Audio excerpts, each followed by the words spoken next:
Hello everyone.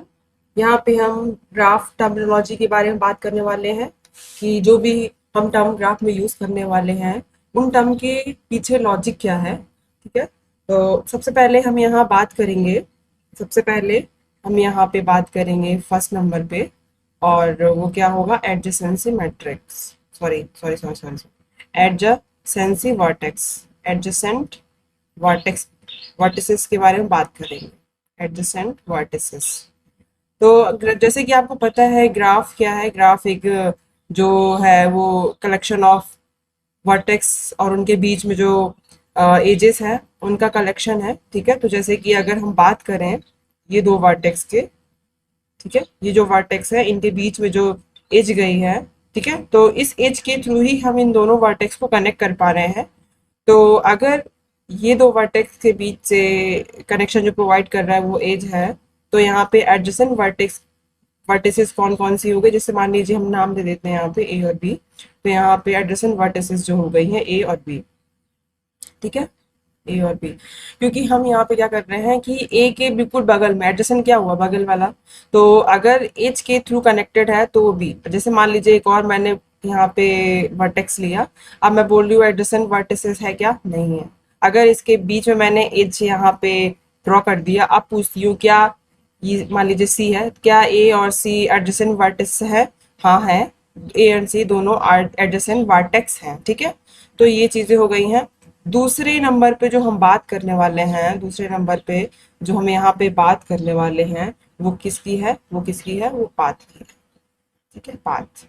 अब path क्या होता है, जैसे कि मान लीजिए ये हमारा, इसी ग्राफ में हम आगे बढ़ते हैं, जैसे कि मान लीजिए ये हमारा एक नोड है डी, वर्टेक्स है डी। ठीक है, तो अगर हम ए से हमें डी में जाना है, मान लीजिए ए सिटी है और डी सिटी है, तो ए सिटी से डी सिटी में जाना है, तो हम डायरेक्ट यहाँ पे कोई एज है नहीं, हम बी के थ्रू जाएंगे।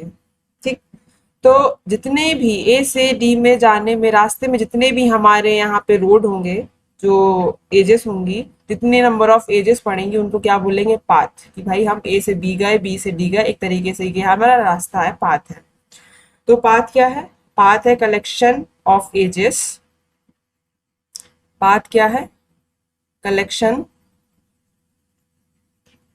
Of edges through which we can reach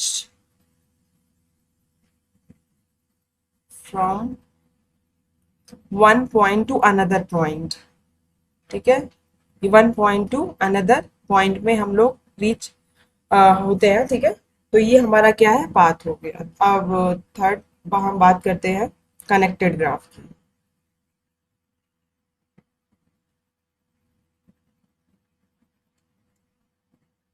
अब कनेक्टेड ग्राफ क्या होता है, अगर हम कोई भी दो वर्टेक्स को उठा लें, ठीक है, कोई भी दो वर्टिसेस को हम अगर उठा लें और उनके बीच में पाथ एग्जिस्ट करता है, तब वो कनेक्टेड ग्राफ हो गया। जैसे मान लीजिए ए,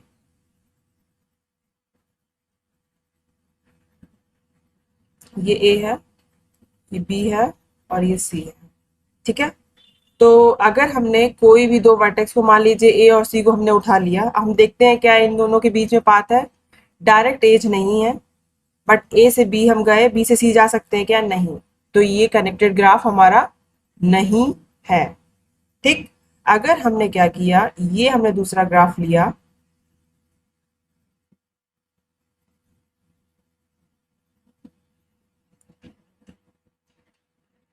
सी और डी, अगर हम कोई भी वर्टेक्स उठा ले, मान लीजिए ए और सी उठाया यहाँ पे, तो अब इनके ए से सी में क्या हम जा सकते हैं, ए से सी में हम जा सकते हैं, कोई पाथ एग्जिस्ट कर रहा है, ए बी, ए से बी गए, बी से डी गए, डी से सी आ गए, तो हमारे पास एक पाथ एग्जिस्ट कर रहा है। तो पाथ एग्जिस्ट करना चाहिए in case of connected graph. ठीक है, कनेक्टेड ग्राफ में क्या होना चाहिए, हमारा पाथ एग्जिस्ट करना चाहिए फॉर एवरी टू वर्टेक्स।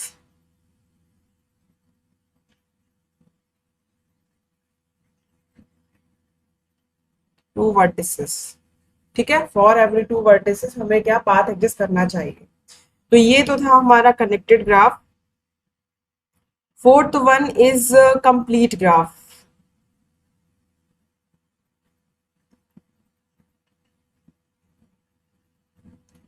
अब कंप्लीट ग्राफ क्या है? कंप्लीट ग्राफ और कनेक्टेड ग्राफ में सिर्फ यही डिफरेंस है कि यहाँ पे पाथ एग्जिस्ट करना चाहिए था कनेक्टेड के केस में, और कंप्लीट ग्राफ के केस में क्या है कि हमारी एज एग्जिस्ट करनी चाहिए। ठीक है, हमारी edge exist for every two vertices.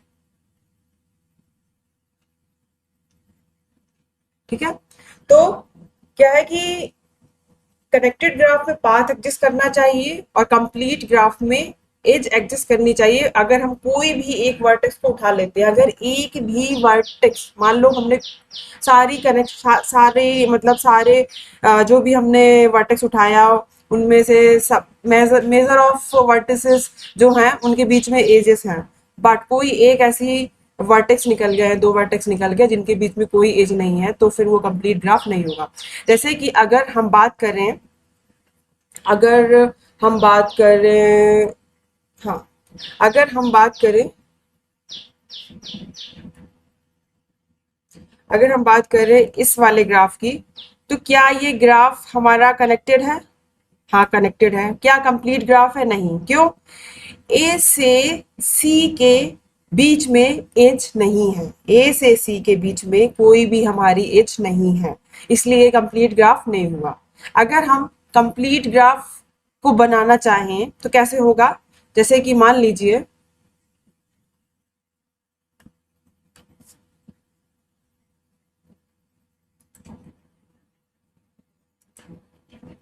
हम्म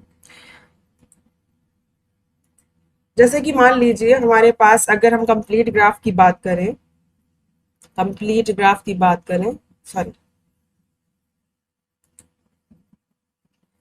अगर हम यहाँ पे कंप्लीट ग्राफ की बात करें,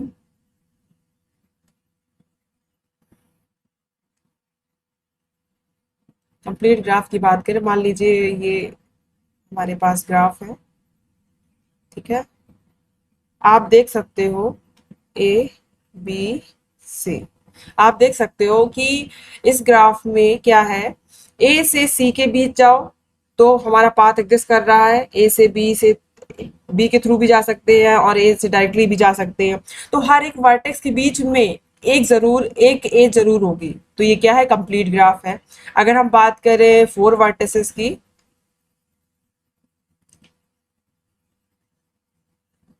तो क्या ये कंप्लीट ग्राफ है? क्या ये कंप्लीट ग्राफ है? आप बताइए मुझे। नहीं है। क्यों नहीं है? क्योंकि मान लीजिए मैंने उसको नाम दिया ए बी सी डी, ठीक है, तो ये कंप्लीट ग्राफ क्यों नहीं है? इसकी कंडीशन हम जैसे ही फाइंड आउट कर लेंगे कि भाई कंप्लीट ग्राफ नहीं है, उसकी कंडीशन क्या है? ए से डी के बीच में कोई एज नहीं है, तो ए से के बीच में कोई एज नहीं है, तो ये क्या है? कंप्लीट नहीं है। क्या कनेक्टेड ग्राफ है? हाँ ये कनेक्टेड ग्राफ है। क्यों? पाथ एग्जिस्ट कर रहा है, ए से डी में जाएंगे तो पाथ एग्जिस्ट कर रहा है, हम इस तरफ से भी आ सकते हैं और हम इस तरफ से भी आ सकते हैं।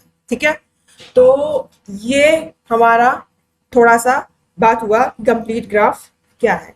अब हम बात करते हैं, हमारा फिफ्थ पॉइंट है ये, और इसमें क्या है? कनेक्टेड कंपोनेंट के बारे में।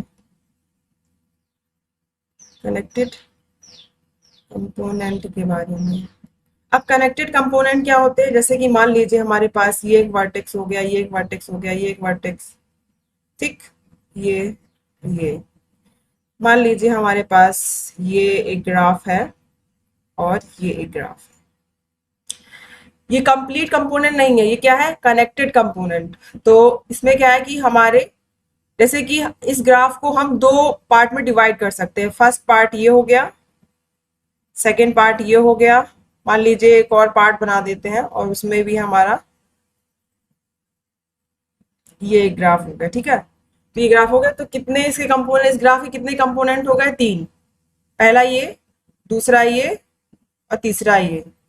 ठीक है, तो जो भी ग्राफ है, कनेक्टेड कंपोनेंट होने के लिए हमें ग्राफ जो है डिस्कनेक्ट, ज्यादातर ग्राफ डिस्कनेक्ट होंगे तभी तो हमारे पास कंपोनेंट्स बनेंगे। ठीक है, तो अगर सिर्फ एक ही ग्राफ है तो एक कंपोनेंट, अगर मोर देन वन कंपोनेंट की बात करें तो हमारा ग्राफ डिस्कनेक्टेड होना चाहिए।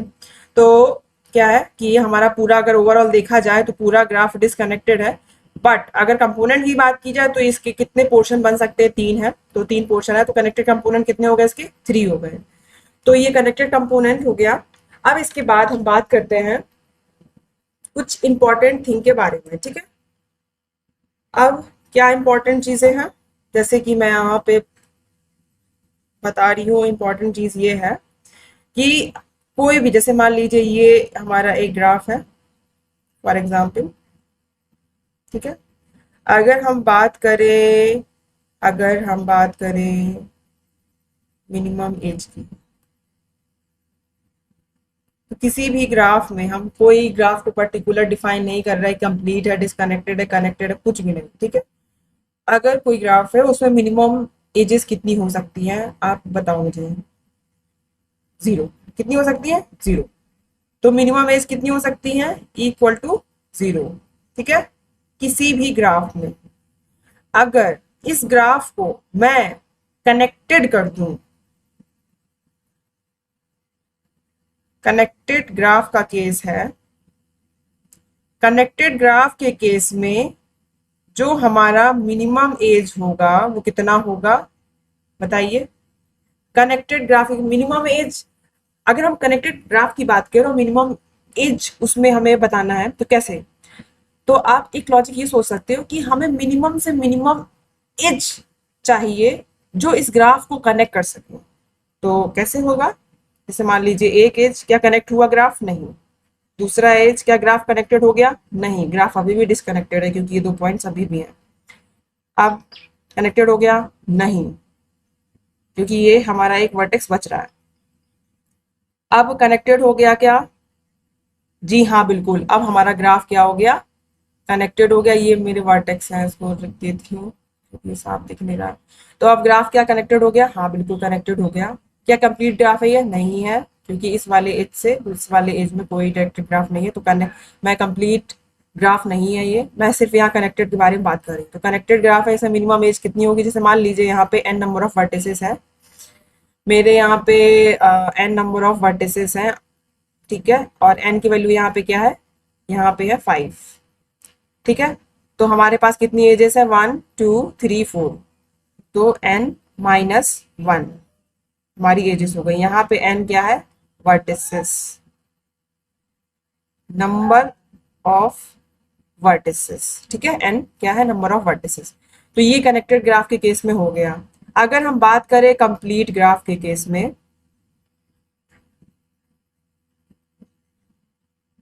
कंप्लीट ग्राफ के केस में अगर हम बात करें तो हमारा ई मिनिमम कितना होगा, जैसे मान लीजिए हमारा ये दूसरा ग्राफ ले लेती हूँ।